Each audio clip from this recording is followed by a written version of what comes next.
Mini episode 906 of the FDH Lounge is brought to you by Sportsology, delivering unconventional columns and webcasts about sports, TV, music, movies, and more. Follow them on the web at sportsology.com. The FDH Lounge. You want to schedule your life around it.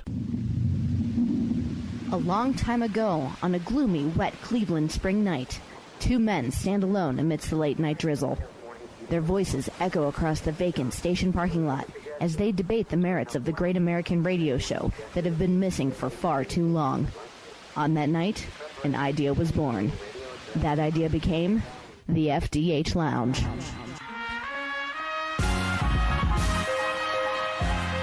Welcome to the FDH Lounge. Hello, everyone. Welcome to FDH Lounge mini episode number 906. You've got with you today FDH Lounge dignitaries Rick Morris and Joe Stazak. Truly, our good friend Joe from 97.5 The Fanatic in Philadelphia, and also the Callous Remarks podcast with fellow FDH Lounge dignitary Steve Callous. Truly, Joe is a man for all seasons, because as I think back on some of his most recent FDH Lounge appearances, among them we're recapping the 2017 NBA Finals and the 2017 Stanley Cup Finals, and today we are recapping the 2017 World Series. So as we continue to make our way through looking back at major championships, who better to turn to than our friend Joe, who of course has to be a generalist in a big sports market like Philly there. You got to be prepared to talk all four major sports teams, and, might be Eagles a little more so these days, my man, but I know that you got to have it at the ready there to be able to go on any of these big four sports.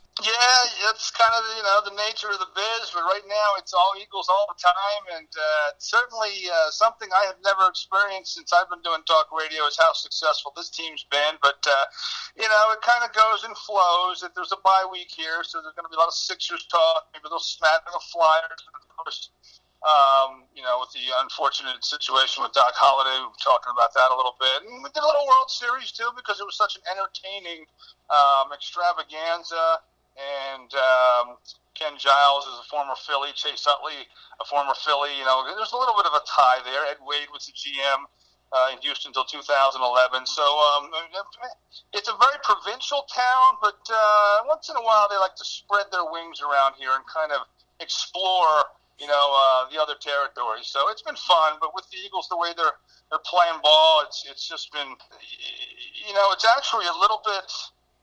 It's been dumbed down a little bit because there's nothing to criticize.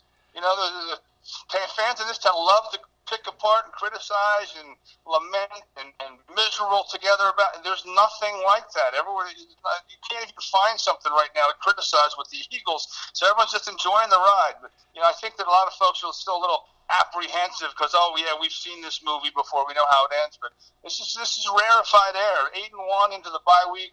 They've done that a few times before in their history, and a couple resulted in championships, and two others resulted in a trip to the Super Bowl. So things are looking good around here so far. Oh, yeah. And, when you're talking about, you mentioned a couple things there to ring a bell. When you're talking about the misery of Philly sports fans, as we all have, I've seen the EDP 445 videos, so I know that people are just ready to be going crazy the way that guy does at the drop of a hat. And, that guy's quite a character. And, in terms of provincialism, we always talk about how much Philly and Cleveland have in common. I think I hear from people around here, it's not any worse than it is anywhere else. I kind of beg to differ because, I've heard from friends that they didn't have the seventh game of the World Series on at this bar or that bar. Like, who cares because the Indians aren't in it?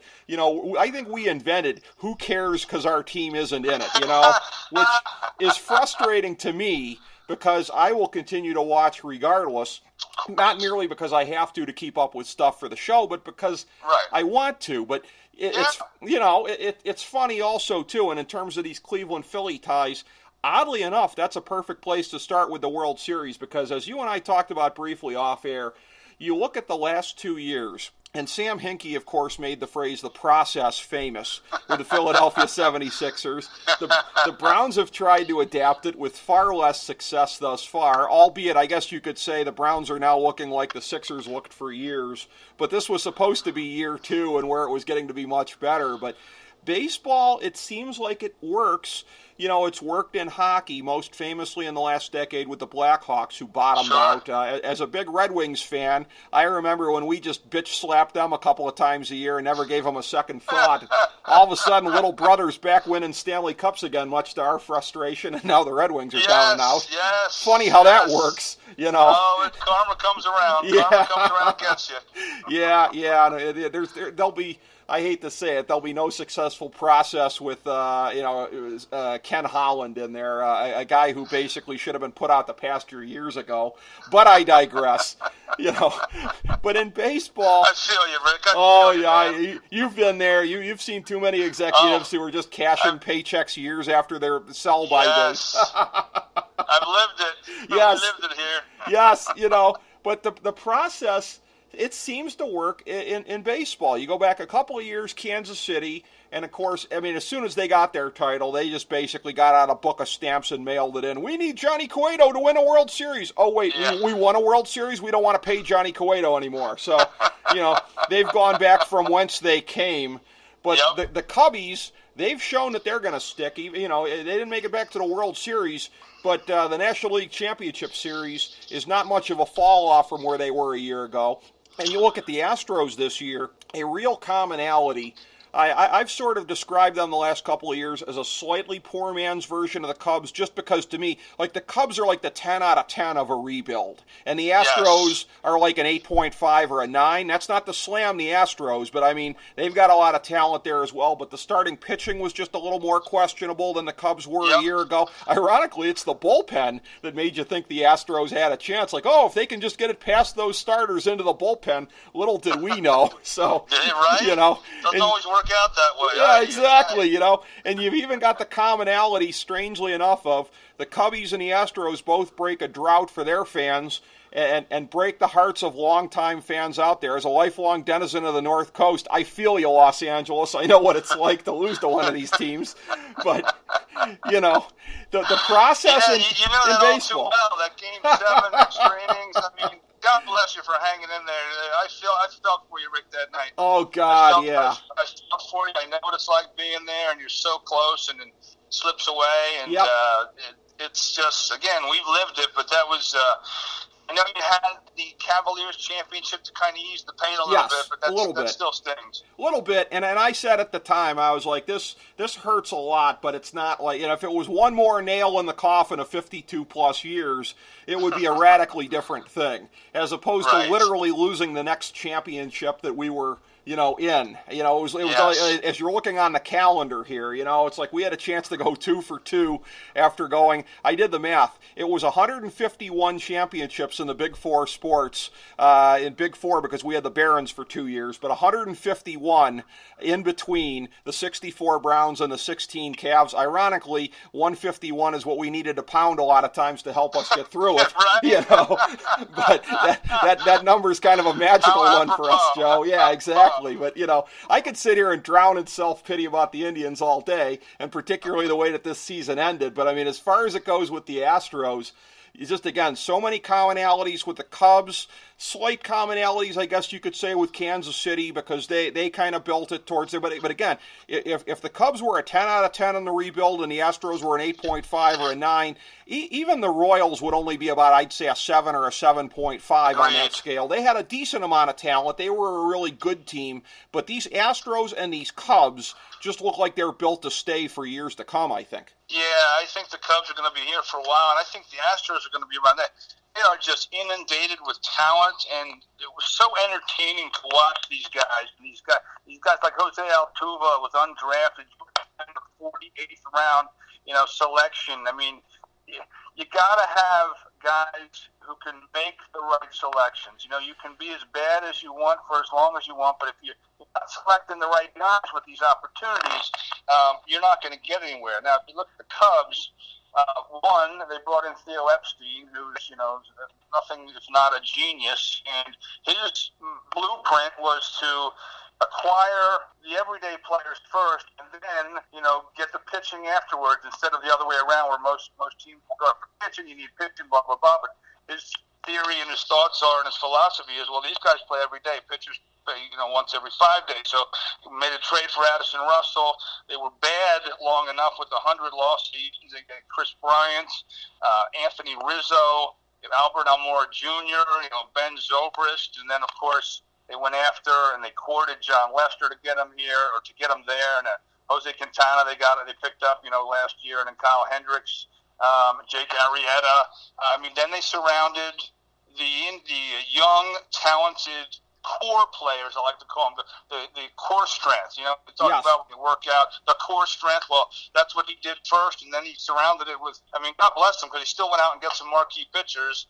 And the Astros, kind of did the same thing. You never know how it's really going to turn out, but, if you have the right scouting, you have the guys in the brass that really know what they're doing, because you're not going to hit on every pitch, obviously. But if you hit on a few home runs, so to speak, like I mentioned, like Altuve and Gonzalez and Carlos Correa, and I love George Springer. Just watching him, play with the joy. And then, of course, you go out and pick up like a Brian McCann to really steady the pitching staff, and then at the trade deadline, you go out and you get Mr. Marquis, Mr. Kate Upton himself, Justin Verlander, to really put a bow on things. And you look once they got into crunch time.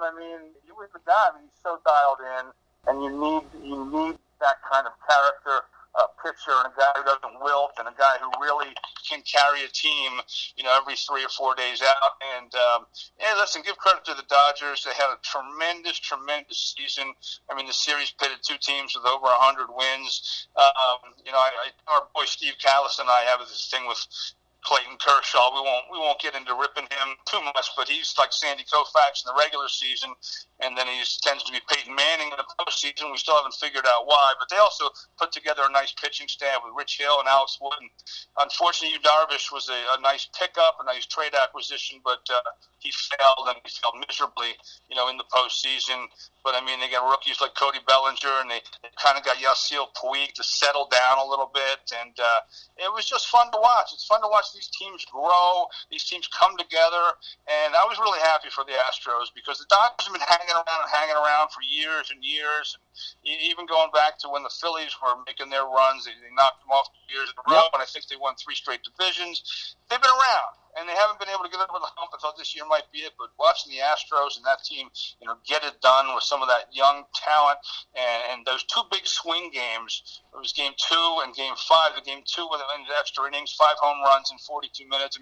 That's like winning the overtime games in a 7-game playoff series in hockey. There's such big swing games, and they gutted it out, got it done, and they're world champions because of it. Exactly, and those were just really, really, really monumental as far as winning those 2 games for the ages. And when you talk about the fun of watching the Astros, to me, a lot of it aesthetically that's one of my favorite parks to watch a game in. I just love watching games from Minute Maid. Isn't it fun watching games there? Beautiful. Yeah, that's on my to-do list at some point. One thing on my immediate to-do list, you mentioned George Springer, and that's a guy that I've had on my keeper team. Well, I'm in a long-term keeper league. I've had him since he was at UConn. He was a senior at UConn, Joe. So wow. That's how long I've had him. To treat myself for getting all the FDH Lounge podcasts up on the website, which was a long-term project for me to do, a lot of elbow grease. To treat myself, I'm getting myself a Springer, but a throwback rainbow one of the old Astros rainbow jerseys. Like I'm not sure. Mike Scott, Nolan Ryan. Yeah, that's the best. Joe, I don't know if I'm cool enough to pull it off, but I'm going to wear it anyways. You can pull that off. You think so? You are Mr. Cool, especially you rocking one of those Astros jerseys. Oh my God.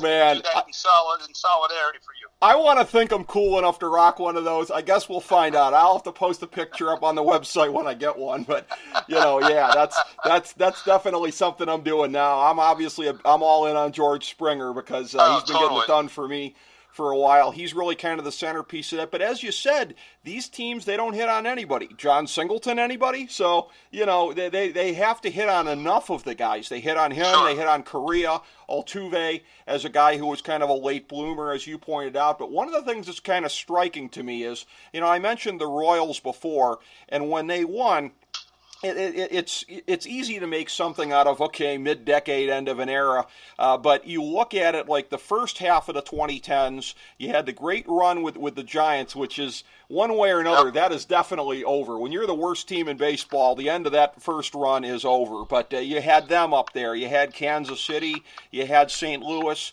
You had Boston. Boston has remained on the fringes of it, but 2 years in a row getting ignominiously booted in the ALDS. Boston hasn't made strides. Meanwhile, if you're going to look ahead to the next year or 2 years, it seems like we have a new sort of, if you go off of the term from the old Soviet government, the nomenclatura in baseball. In the American League, you've got Cleveland, you've got Houston, you've got the Yankees. The last 2 years in the National League, it's been the Dodgers and the Cubs. You've got the Nationals, who are sort of the Washington Capitals of baseball, fittingly enough, as far as their... They totally are. They totally are. Yeah. Just can't get it done when it counts. Going to try a new manager. Hope it helps a little bit there. My Indians, it was a thing. Going into the postseason, both Callis and I thought they were going to win the World Series. We made that prediction, and I said I thought they were set up to handle the randomness of October. They looked to be the best team. The note of caution I said going in was that they're a much better team than they were a year ago, but that 2016 team, even fraught with injuries, not having as much depth, it didn't have a Jay Bruce or an Edwin Encarnacion, whatever, it was more set up to thrive on the randomness and the chaos of October, strangely enough, than this year's team was. This year's team, coming off the 22-game winning streak, looked like it could handle pretty much anything going in. So we were wrong about that as far as this year, but the window is still open. And, to me, you're looking at 5 or 6 teams that not just next year, the year after possibly, and you look at the ratings the last 2 years, Cubs, Indians, Astros, Dodgers, you got to think a grab bag of basically any of these 5 or 6 teams in MLB is going to be thrilled because you're looking at, again, not necessarily the Indians being a big-size market. Most of the rest of the teams I mentioned are. The Indians also now inherit the whole thing of longest heartbreak streak, which, that still counts for something as far as national ratings go. So, baseball seems like it's set up in a pretty good place with this upper tier in the American League and the National League the next couple of years, I would think, business-wise. No, absolutely. And I agree with you. You're looking at the mid-level and some would even call the lower-level markets, and they're just, they're thriving. They're picking it up for the big markets. But the Yankees, once again, believe it or not, they made their run, and, with that $900 million payroll, they got it done almost. They got to the cusp. Didn't quite get it done. And you have your teams like the Philadelphia Phillies, who were one of those teams, really they built themselves up from nothing. And that was, again, the work of Ed Wade. I know he doesn't get a ton of credit, but he built that infield with Jimmy Rollins, Chase Utley, Ryan Howard et al., and then he around them, and they got old, they got slow in terms of pulling the trigger on moves, and then we had 8 years of Drek after that. If you don't stay on top of things, you need to keep changing, and you need to keep, improving and upgrading, even when you're on top, because you will fall off a cliff, and that's happened, to the Phillies, unfortunately. But it is nice to see, teams like you mentioned, with the Indians and Terry Francona, who obviously couldn't manage in Philadelphia. He goes and wins 2 rings for Boston, and the Indians they're within 1 game. So it's fun to watch. It's fun to see these kids that you never heard of about 3 or 4 years ago, and all you knew was the Indians might have been the joke of the league, and then you're looking at guys like Jason Gibness and Carlos Santana. And like I mentioned, T. Francona, who's now a legend in Boston. And you watch, like you mentioned, Bruce, Jay Bruce, guys like that just coming together. Unfortunately, I thought they were going to get it done. I really did with that 3-1 lead, but it doesn't always happen. But Kluber, for whatever reason, fell off a cliff. But listen, they're going to be around for a while. They're going to be around for a while. The Cubbies are going to be around for a while. They've built themselves to put themselves in a position to have a decent-sized window. And same with the Astros, like I mentioned, same with the Indians. The Royals, like you mentioned, kind of put some stamps on it. And, they kind of fell off the cliff. But, it's fun to watch. And also the Nationals, they are and I hate to say this, but they are the Washington Capitals. They are that team who is so loaded with talent, and I like the way what they've done too. Building themselves up from virtually nothing. And Dusty Baker, listen, obviously, he's got to find a new gig, but he wasn't able to get it done. But they're fun to watch as well. They seem to be the cream of half of the National League, and they end up like Ovi and the rest of those guys in Washington. But again, another young team with a lot of promise, and I think someday soon they'll get over the hump. But it's roll the dice and shoot darts at the board, see who's going to be the next team to step up. But of the teams you mentioned, that's your best bet. Putting your money on, again, young teams like the Indians and up-and-comers, and the Astros. I think they're going to be around for a while if their pitching holds up. Dodgers as well. And, my money's on the Cubbies. I love Theo Epstein. I love what, his thinking. I love his philosophy, and I love what he did and how he built a team. And, I'm going to go. My money's on the Cubs, but I wouldn't be surprised if some of the other teams you mentioned made a push and got themselves a ring as well. Well, you know what? Let's be thematic about this. Down the home stretch, let's take this thing full circle here as far as the process goes. We started by talking about what the Astros and the Cubs have done. You got a good example of it right there in Philly, of a team that's trying to get to that point, trying to make the rebuild happen. You got Gabe Kapler in there as a manager, which, again, Philly has gone in sort of uncharacteristic directions in sports in recent years here. You and I talked about Doug Peterson previously, who wasn't really very much on the radar. You got to hope Gabe Kapler is going to work out as well as him. You guys were talking to Mickey Callaway, who I've been putting over like the moon the last couple of years. I've been saying the best coach in baseball. We'll see if it translates as a manager, but learning at the feet of Terry Francona as a manager sure can't hurt. I think the Mets are going to be in very good shape there. What do you see with the Phillies coming off of, again, I'm not necessarily going to compare it to the 2017 Cleveland Browns, but the Phillies were expected to start taking steps forward by now and haven't. You have that in common with my Brownies as far as I thought it was supposed to be happening by now. So where do you see things going into 2018?